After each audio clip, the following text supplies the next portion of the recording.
Hello students, welcome to EPG Pathshala. I am Dr. Maimuna Akhtar from School of Pharmaceutical Education and Research, Jamia Hamdard. Here we are going to discuss about the module History of Atomic Absorption Spectroscopy from paper Atomic Spectroscopy. After completing this module, you shall be able to understand early history of atomic absorption spectrophotometer. You will learn how difficult it is to convince the colleagues and fraternity about any new idea.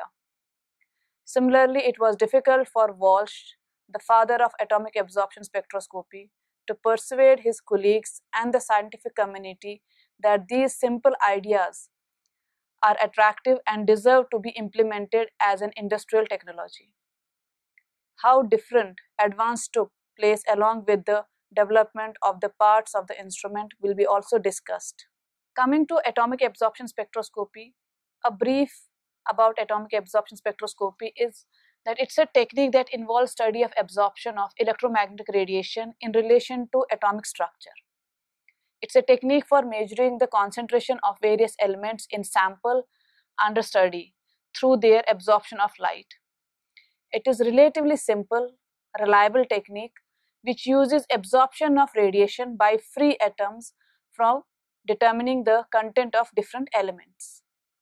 So first, to understand about atomic absorption spectroscopy, we need to understand how the spectrum was first identified. So first spectrum was identified of sunlight and various scientists worked in this area. And all the modern analytical applications of atomic absorption spectroscopy trace their origin to the two well-known papers which were published more than half a century ago by Alan Walsh in Spectrochem Acta in 1955 and Alchemid and his associates in Journal of Optics and Scottish in 1955. It's not that the atomic absorption spectroscopy started from 1955. It dates back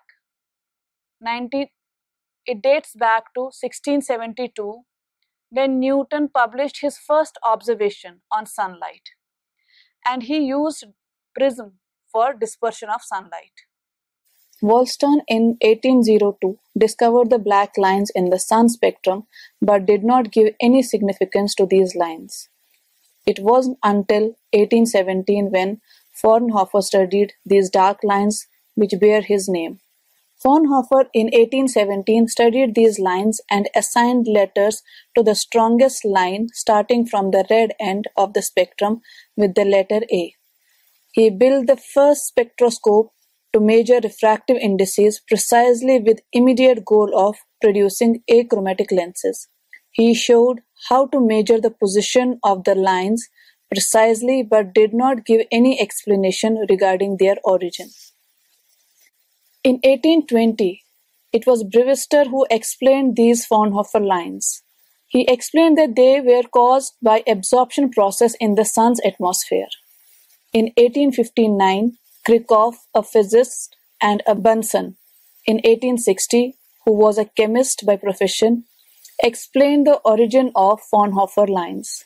They not only explained the origin of Fraunhofer lines, but described that analytical utility of flame emission measurement and the conditions necessary for observation of atomic absorption.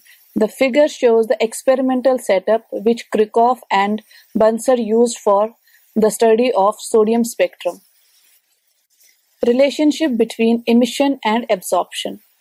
Kirchhoff's law states that any material that can emit radiations at a given wavelength will also absorb radiations of that wavelength. In 1900, Planck established the connection between atomic structure and the interaction of atoms with radiation, on which the whole process of atomic absorption is based. According to quantum law of absorption and emission radiation, an atom can only absorb radiation of well-defined wavelength or frequency. This is because the energy difference between any two levels is definite. That is, it can take up and release definite amounts of energy, and which is given by the equation h nu, or you can write it in terms of the wavelength, which is hc, where c is the speed of light divided by the lambda wavelength. H is Planck's constant. In early 1952, Alan Walsh, a physicist working in chemical physical section of the CSIRO division of industrial chemistry in Melbourne, Australia, began to wonder why it was that we always study the absorption spectra of molecules and not of the atoms. In case of atoms, they used to study only the emission spectra. He is well accepted as father of modern atomic absorption spectroscopy. And it is his words that my initial interest in atomic absorption spectroscopy was as a result of two interacting experiences.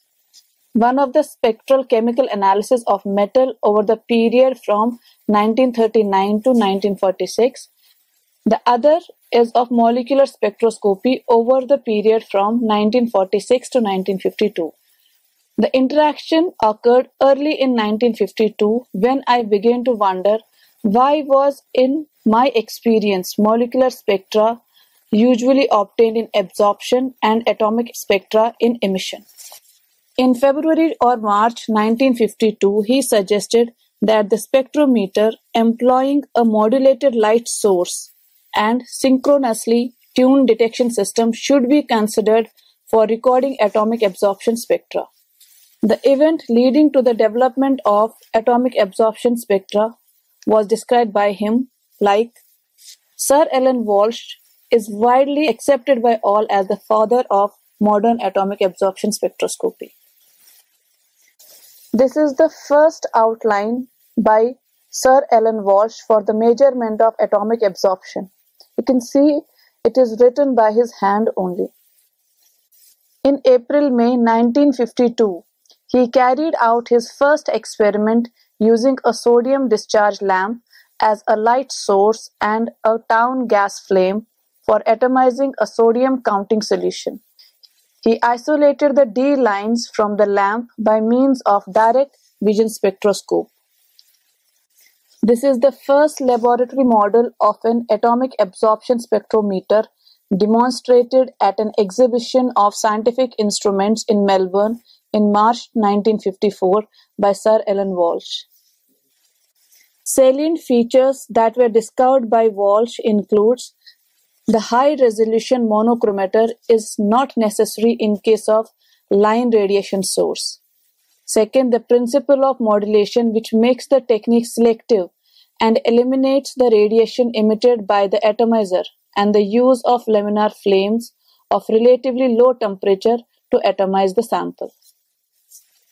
Sir Alan Walsh worked with Perkin-Elmer and developed the first model, atomic absorption spectrometer 3030, and which was represented in the Melbourne in 1954, and that was a double beam atomic absorption spectrometer. Single beam and double beam spectrophotometers.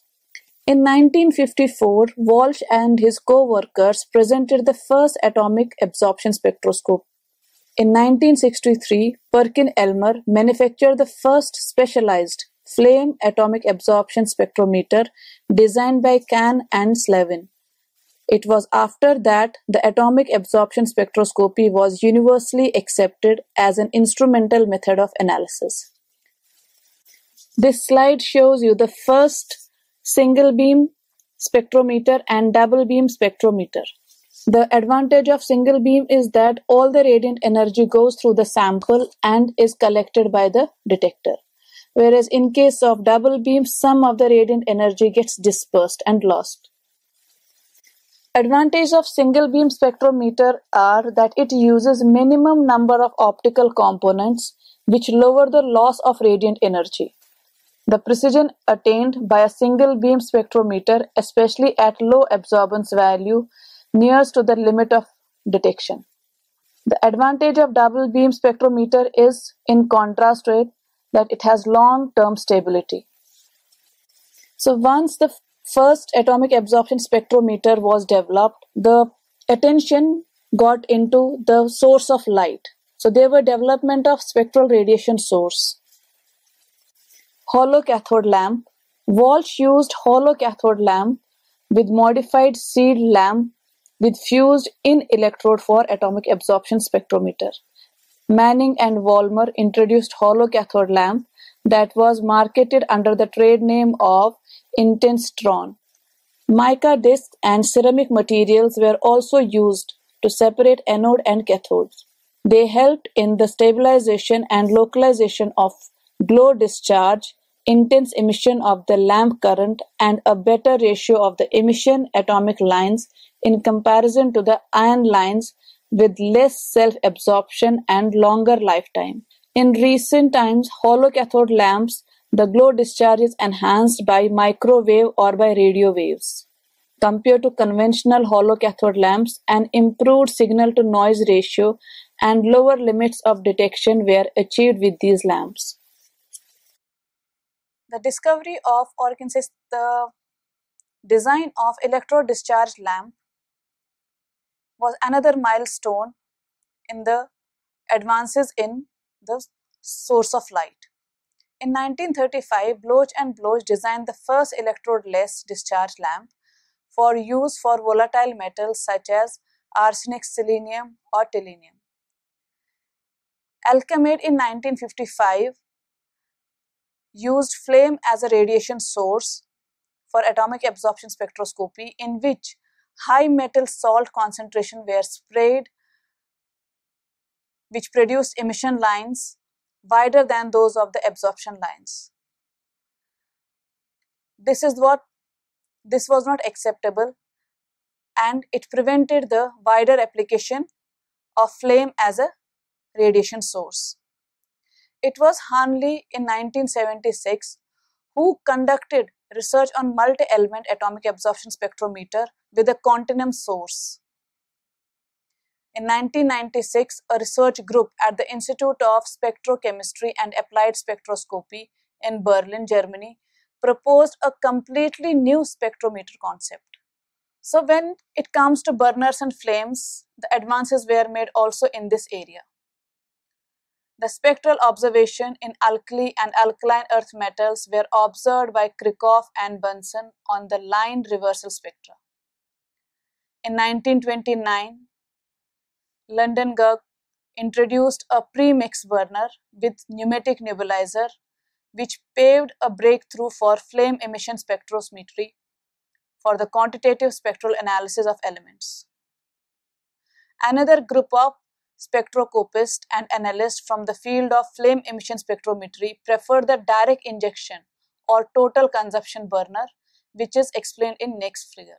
This slide shows you the two types of burners that have been used in atomic absorption spectroscopy. One is pre-mix burner, which was developed by London-Guth, and second is direct injection burner, which has three parts. One is fuel gas line, the oxidant line, and sample capillary. But everything comes with advantage and disadvantages. So direct injection burner had some advantages with it was simple in design. It enabled to be manufactured cheaply. It was safe because a flashback of flame is impossible, because if in case acetylene is closed off after the air, a flashback of flame happens. So it was safe in that case. In pre-mixed burners, a laminar transparent flame with a smooth flame front was produced.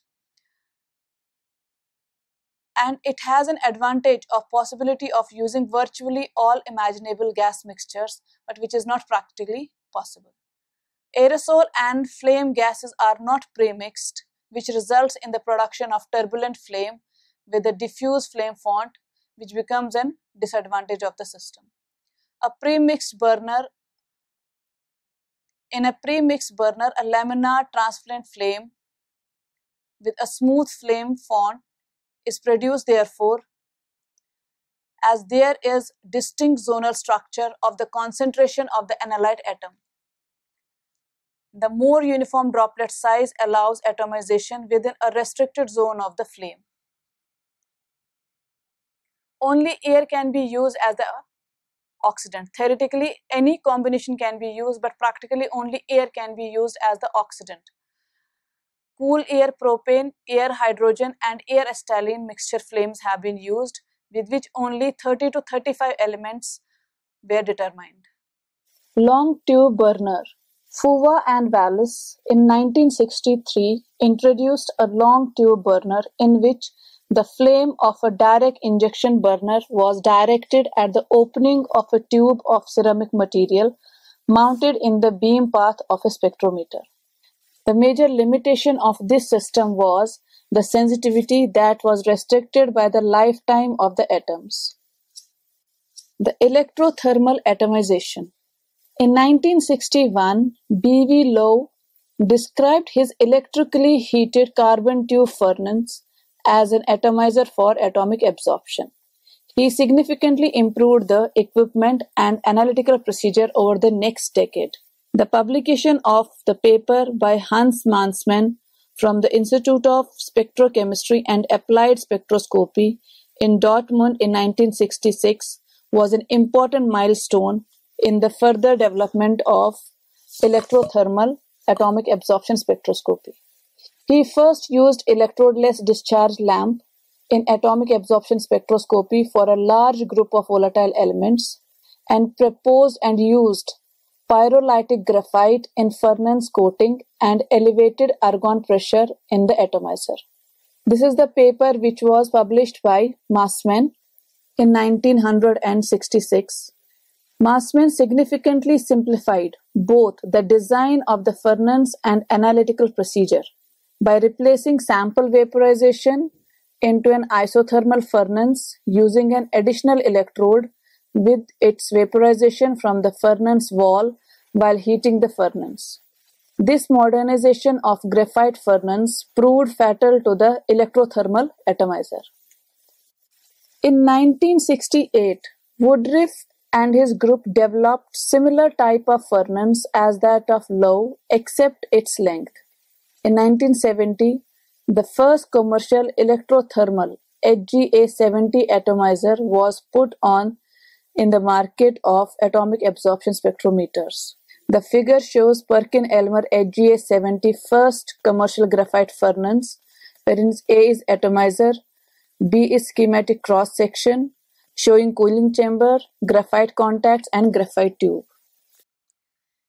In 1978, the Lowe developed a platform which was known after his name, Lowe platform, for stabilized temperature platform furnace.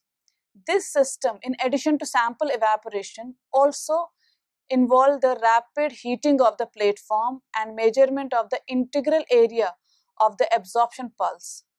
The use of furnace with pyrolytic coating, matrix modification, and the elimination of non-selective interference using deuterium or Zeeman effect characters could be used.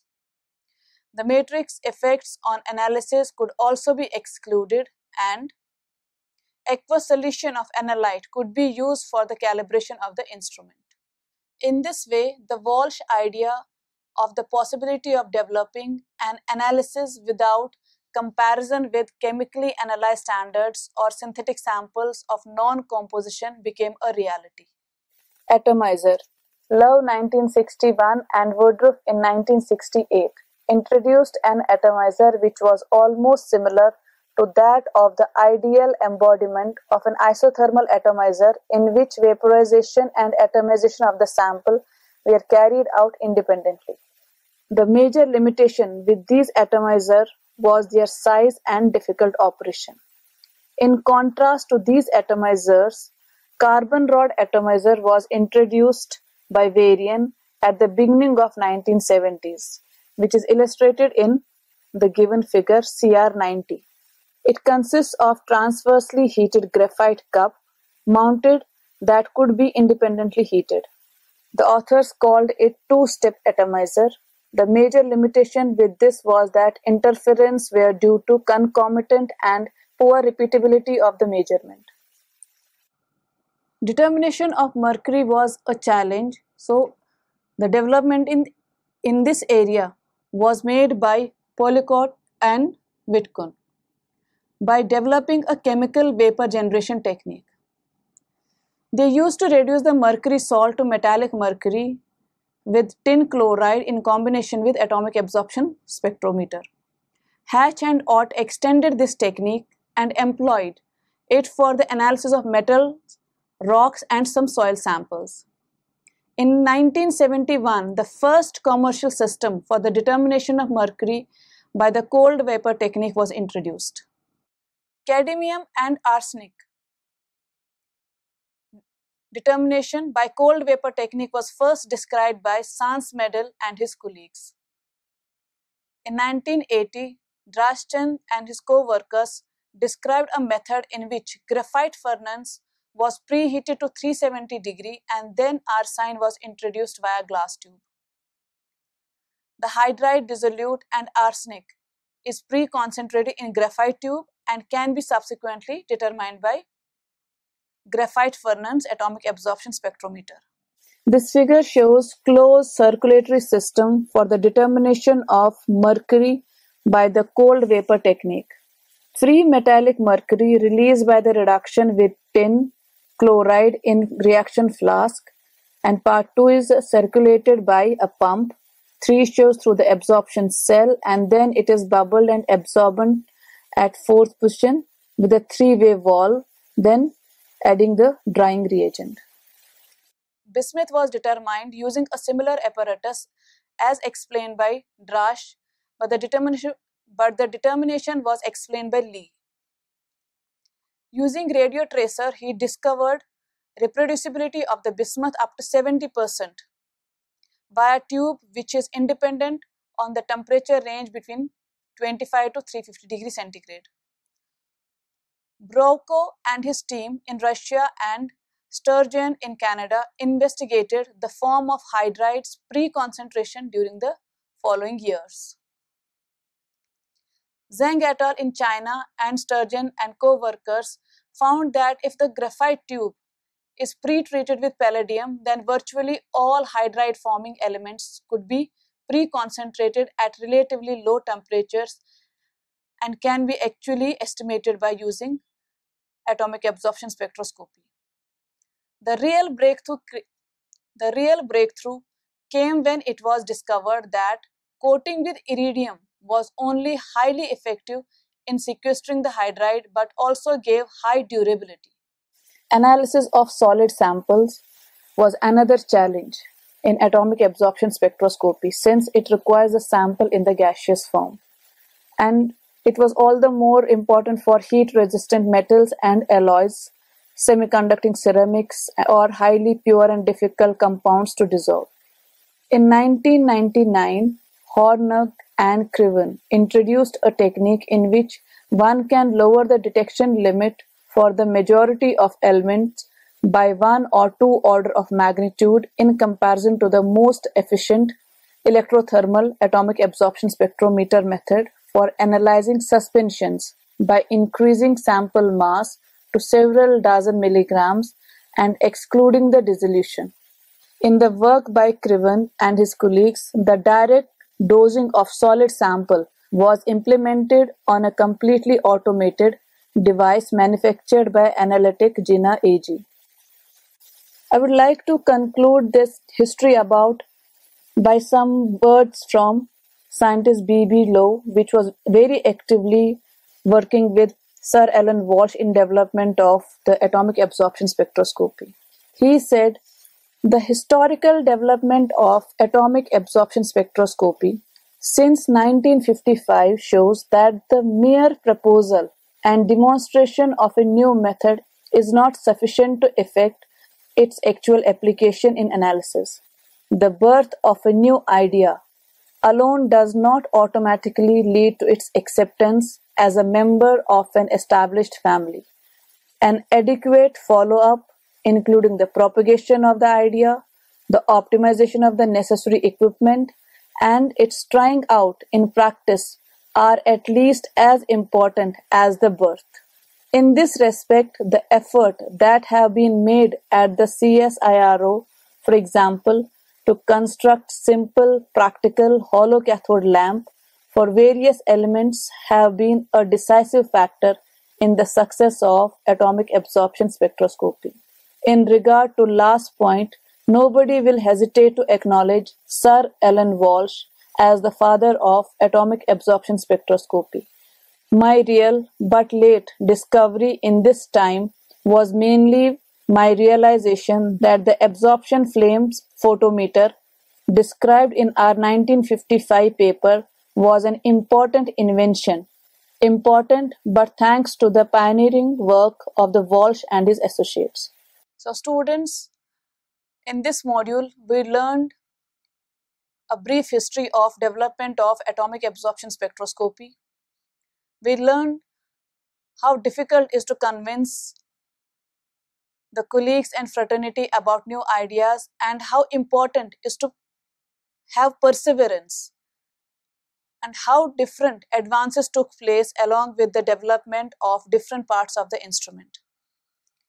We also learned about the development of spectral radiation sources like hollow cathode lamp, about burners and flames. Electrothermal atomization and related issues of analysis of solid samples was also discussed.